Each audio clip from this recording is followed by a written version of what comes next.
Bueno, antes que nada agradecerles la oportunidad de estar con ustedes de este modo virtual, como nos exige la cuarentena, pero haciéndonos compañía con eventos tan interesantes como este, que de alguna manera nos ayudan a conocer nuestros trabajos y a reflexionar sobre algunos temas que entendemos interesantes.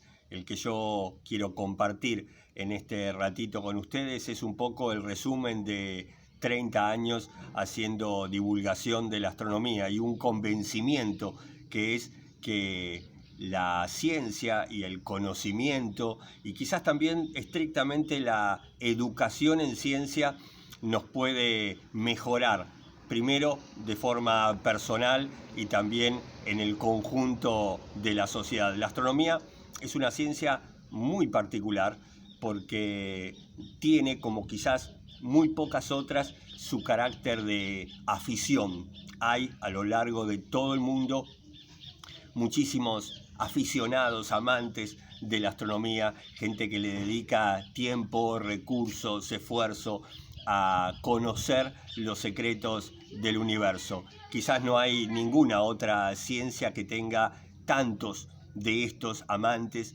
en el mundo. Hay aficionados a la paleontología, por suerte no hay aficionados a la medicina porque es ilegal, pero en definitiva la astronomía desde ese lado también tiene un carácter socializador.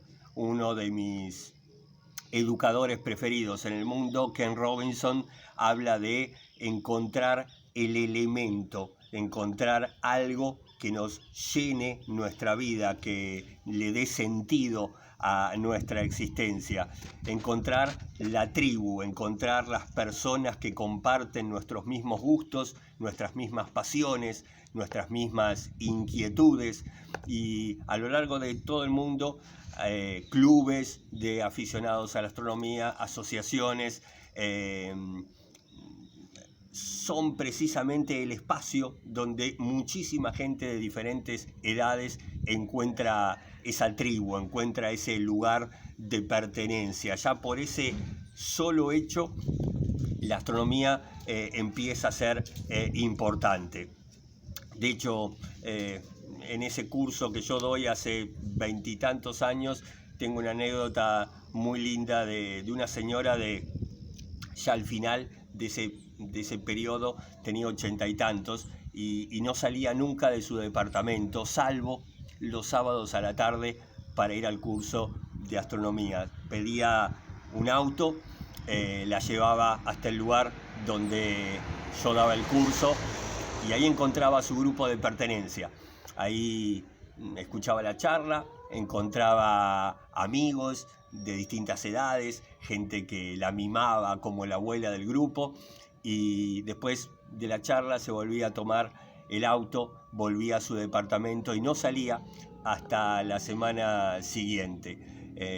Eso me pareció siempre uno de los motivos de orgullo más grandes de mi trabajo, mucho más que contar cuántas lunas tiene Saturno o a qué distancia está la nube mayor de Magallanes. Estos grupos de astronomía le dan sentido a la vida de muchas personas. La astronomía puede ser una herramienta de inclusión. Hay un trabajo muy lindo que hacen en Chile de astronomía para personas con problemas auditivos. Incluso han generado un lenguaje de señas adaptado a la terminología astronómica, que desde luego no está en la generalidad. Hay muchos esfuerzos en el mundo por incluir a diferentes grupos en la astronomía. Incluso usar la astronomía para inspirar, para quitar a las personas de espacios de vulnerabilidad. Un amigo, un profesor de física en la provincia de Santa Fe, aquí en Argentina, trabaja con materiales de descarte en una escuela de nenes muy pobres, que sus papás muchas veces son cartoneros, como decimos en Argentina, es decir, gente que junta basura por la calle y luego separa lo que puede vender, y en eso muchas veces juntan botellas, y con los vidrios de botellas arman los chicos luego telescopios improvisados para hacer avistamiento de aves o para mirar la luna. En definitiva, poco importa lo que después se vea con ese instrumento. Fue algo hecho pensando en un proceso de aprendizaje, pero sobre todo pensando en convertir cosas desechables en una herramienta para soñar, para escaparse de los límites de nuestro entorno y mejorar nuestra vida.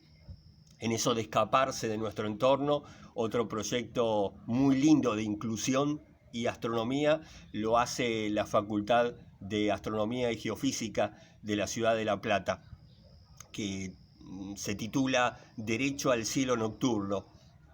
Ellos van y dan talleres de astronomía a personas en la cárcel, gente que está privada de su libertad y consigue, al menos por un ratito, cuando pone el ojo en un telescopio, la mayor libertad que se puede tener, ¿sí? Salir de los confines de la Tierra y poder observar los anillos de Saturno, las lunas de Júpiter, poder, si es de día, con un filtro adecuado, mirar las manchas del Sol o alguna galaxia más o menos lejana. Yo, en lo personal, hace 20 años que trabajo dictando talleres o generando contenido de astronomía para personas ciegas o con baja visión.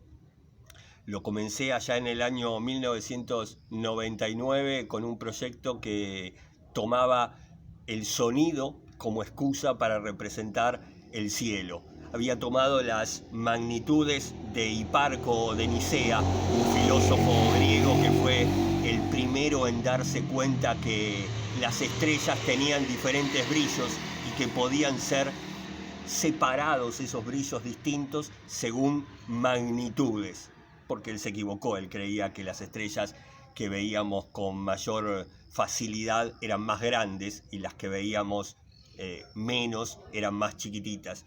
Lo que importa es que yo cambié esas magnitudes visuales, las convertí a diferentes decibeles según se podían apenas escuchar o escuchar con mucha comodidad, y utilicé también una escala de tonos del grave al agudo para representar los colores de esas estrellas. Con esos sonidos, hace muchos años, empecé a representar el cielo.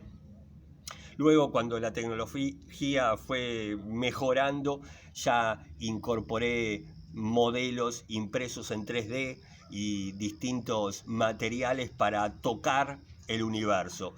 Y he tenido la suerte de dar talleres de astronomía para ciegos en más de 40 ciudades de mi país, también en Brasil, en Chile, en Uruguay, en Paraguay, en Colombia, en España, en Italia, y siempre fue el mismo resultado, el hecho de personas agradecidas que salían de su pequeño espacio adaptado y podían maravillarse con las verdades del universo.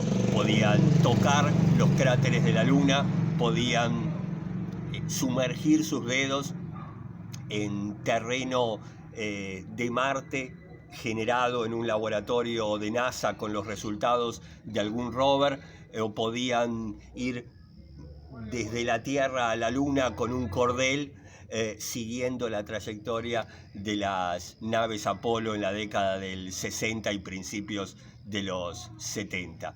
Alguna vez en un taller que di en Asunción del Paraguay, un señor me dijo que él había sido aficionado a la astronomía, que tenía un telescopio, que le encantaba mirar la luna, pero que producto de una enfermedad hacía 15 años que se había quedado ciego. Yo esa tarde le presté un poquito más de atención a él que a los demás, y empecé a acercarles una luna táctil, una maqueta de cráteres, algunos otros elementos, y cuando terminó el taller se me acerca, me abraza, medio como llorando, y me dice: bueno, pibe, después de muchos años me hiciste volver a ver la luna. Y eso también me resultó un precioso ejemplo de cómo podemos usar la astronomía como herramienta de inclusión. Nicole Stott, una astronauta de NASA, también lo hace de un modo fantástico. Ella le hace pintar cuadros con temas espaciales a nenes de todo el mundo que a veces están en un hospital, a veces están en una escuela carenciada, y con esos dibujos ella luego imprime pedazos de tela y se arman los mamelucos que luego utilizan los astronautas en la Estación Espacial Internacional. A mí me hubiera encantado de chico hacer un dibujo que terminara viajando al espacio, y Nicole Stott lo hace hoy con su proyecto de Space Art. Todas estas cosas que les estoy contando en definitiva son educación en ciencia pensando en la inclusión. Incluirnos a toda la sociedad, aunque en realidad no nos veamos tan distintos. La educación en ciencias tiene un carácter democratizador, es en definitiva darle a la mayoría el conocimiento que genera siempre en cada sociedad una pequeña porción de la población, que son los hombres y mujeres que se dedican a la ciencia. Valorar la ciencia, hacerla amigable, hacerla deseable para la población, es una tarea que me parece muy necesaria. Hoy, como en ninguna otra época de la historia de la humanidad, la ciencia está presente a cada minuto de nuestra vida, desde cuando nos levantamos y calentamos el café en un microondas, no tomamos una aspirina para el dolor de cabeza, o utilizamos precisamente todos estos dispositivos de comunicación que en este momento nos tienen juntos. Cuando usamos una ropa térmica o prendemos nuestro auto, que también tiene a veces alguna tecnología pensada primero para el espacio y ahora que nos acompaña en nuestra vida cotidiana. Tendríamos que combatir la desconfianza que muchas personas tienen en la ciencia, poder separar ciencia de tecnología, ¿sí? El conocimiento siempre es bueno. El uso que le damos a ese conocimiento, bueno, a veces puede llevar a una bomba que mata gente o a un tomógrafo que salva vidas. Pero la ciencia tiene un montón de elementos que sería deseable que compartiéramos todos en la sociedad. Por ejemplo, el trabajo colaborativo. La ciencia hoy se basa en colaboración internacional, en equipos de distintos países, países que a veces políticamente no son afines. Sin embargo, los científicos, buscando un conocimiento en común, trabajan juntos. Mostrar a la ciencia como una gran aventura, esa aventura de conocer cosas nuevas, como cuando éramos chicos, cuando descubríamos algo en el parque de casa e íbamos corriendo a la cocina a contarle a nuestra madre ese nuevo saber que formaba parte de nuestro patrimonio. Esa aventura de conocimiento que seguramente antes que termine la década llevará a la primer mujer a pisar la luna, esa misma sed de saber que quizás en 15 años lleve a la humanidad a pisar Marte. En definitiva, esa aventura nos va a llevar como humanidad a proyectos que una sola nación no pueda solventar de ninguna forma, que una sola persona no pueda llevar sobre sus hombros. Quizás la astronomía, con los grandes desafíos que nos propone a futuro, nos una como humanidad, nos una como conjunto de esta tercera roca que gira alrededor del Sol. Así que la propuesta de hoy, que era divulgar para que se ame la ciencia, es el desafío de todos los que nos dedicamos a la divulgación. Pero también hay que divulgar para incluir a todos. Hay que divulgar para inspirar a los demás, y hay que divulgar para unirnos y quizás en esa unión hacernos cada día mejores.